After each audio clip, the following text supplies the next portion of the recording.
Saturday, Tuesday, Thursday, program design review. Here we go.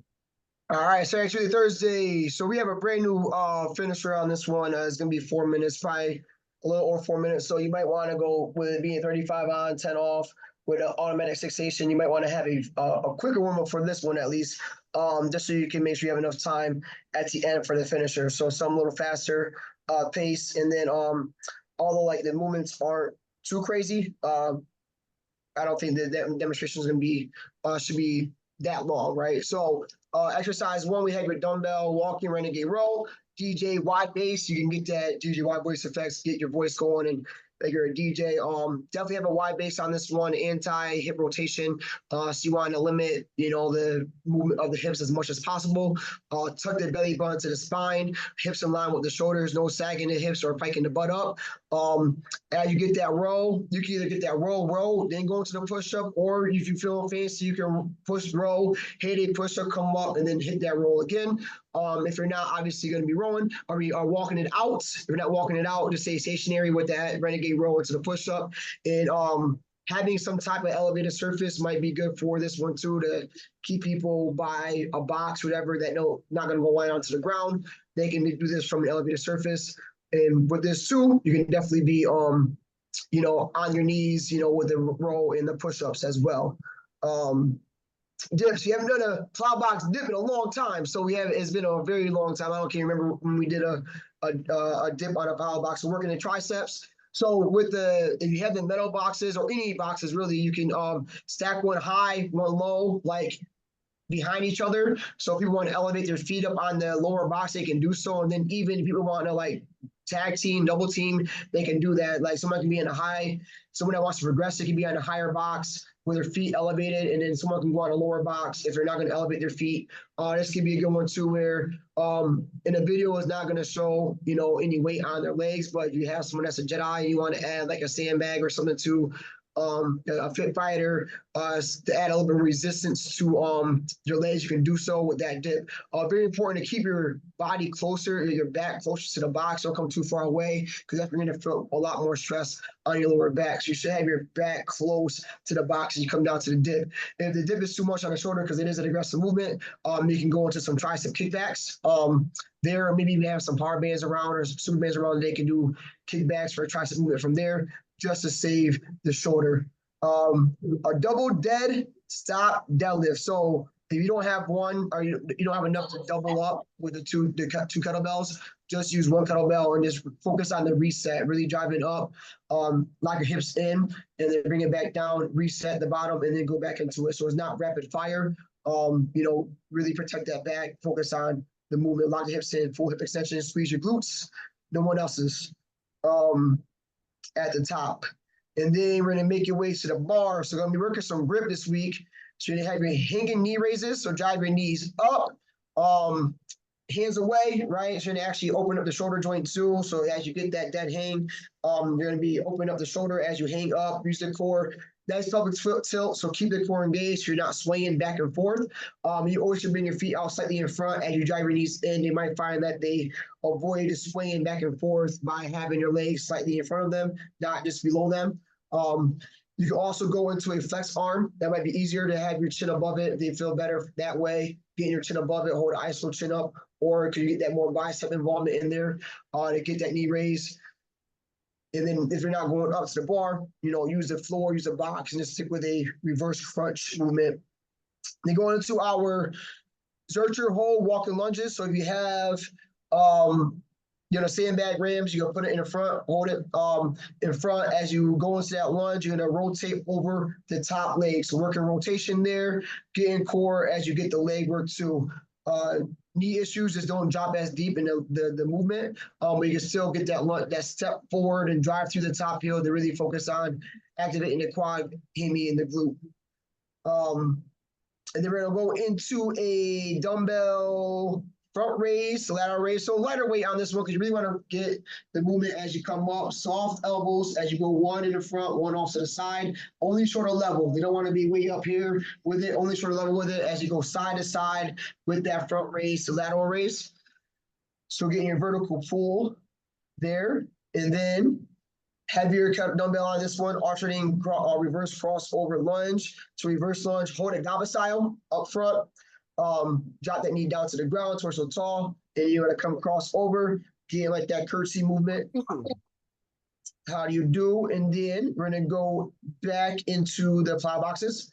So high plank shoulder tap. So even on the box, you want to have a wider base. So you avoid shaking the hips on this one. So you're going to work on stability core. So you want to stabilize yourself as you're on that one hand, and you come across that body, touching that shoulder, keeping the core engaged. The higher the box, the more difficult it's going to be. The lower the box will make it easier. If not, go to the box, stay on the ground, high plank it, and just stick with a shoulder tap. On that one. And again, it is a good one to have your fingertips ready to engage, to help members maintain stability in their core by not rocking back and forth. And we're going to have a complex. We have a kettlebell complex. We have your swing, clean to overhead press. So you want to swing it. All right. So you get the swing out front. It's on the hips. All right. Your arms are ropes. Fingers are hooks. Thumbs the bum, or in this case, kind of pinky the bum, because you want to keep that neutral grip. And then when you're getting that clean, you're zipping up the body. You know, when people do the clean, you're gonna see a lot of times they want to clean it up. They pull it up or they flip it up, and that's when they smack the wrist. So make sure you zip it up like you're zipping your coat, getting that cheek curl to get up there. And you can also obviously use one if you don't have enough for two. Use one kettlebell.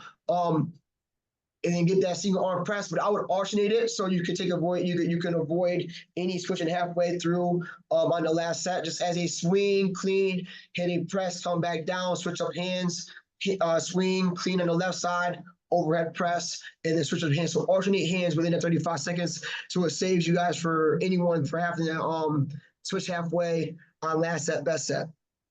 And then we're gonna go into our ISO chin up. So hold it up. There's no need for bands on this one. I would just say like to really challenge yourself to hold. I don't care if you go up there for 3 seconds. You know, the way you're gonna get better at it is by doing it. So go up there, hold yourself above there. Definitely be engaging on this one by helping them get their body up on to the onto the pull-up bar, and then they have to come down, fight it, eccentric, come down as slow as you can, blah, blah, blah, and then reset back up. I will keep the TRX high, so if they're not going to go up on the bar, they can still get that whole torso tall as they use the TRX straps instead of using the pull-up bar. For any Jedis in there, you got men that have like strong core, you can have fun with them too, and this is where if Travis was here, I would knock out his six pack. The real back rams, we have your squat thrust, row pyramid. So you're just gonna build up on the rows. So you hit that squat thrust or the high plank. I say more of a high plank. You're not gonna come out the movement with the. You're not gonna complete the full squat thrust.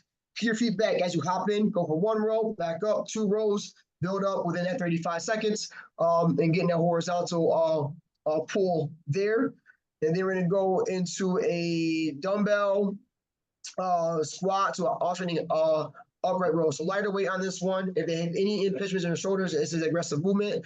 Avoid the upright row. Just thumb up and get a shrug and set. So get the shoulders to air. I don't know why I'm doing this, because you want to build up those traps, all right? So get that. And then for our finisher, we're gonna call it the Frantic 4 because it's gonna be pretty insane. So we're gonna do broad jump burpees. So you're gonna do long jump burpees, you know, absorb contact of the floor.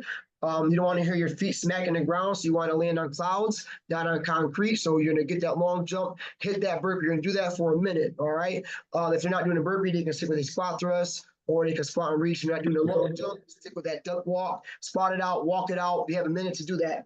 You have a 10 seconds transition and go to walk and lunges. You just walk it out. You can play, you know, walk like the Egyptian, have some fun with it. We're gonna walk out for a minute with walk and lunges. And then they're gonna have a 10 seconds transition or 10 seconds break. And then it goes to bear crawl. Bear crawl, they can move around the floor. If the space is tight, stationary, bear crawl, or they can pop up and do a duck walk if the bear crawl becomes too aggressive. And then the final minute, last set, you're gonna go into stationary sprints. If you have the space, let them use the floor. All right. And again, for this one, if you have super bands available, two bands around the waist. If you got bungees, you can throw them in the bungees. The one that are Jedi, they want to add more to that stationary sprint. And again, with the bungees, it's not about how far you can pull, it's about how fast you can go and just staying stationary. Just pump the arms, stay athletic, and run mechanics cheek to cheek with the hands. And that's what you have for your Saturday, Tuesday, Thursday workout. Boom. That's awesome.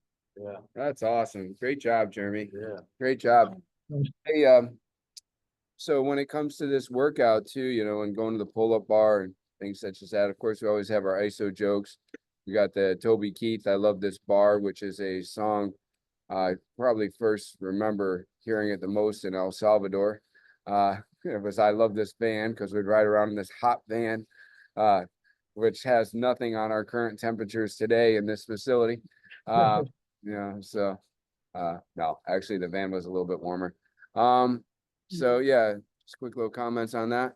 I don't really have anything else. Anybody with any other comments, questions? All right, cool. Yeah, stop on that, I guess.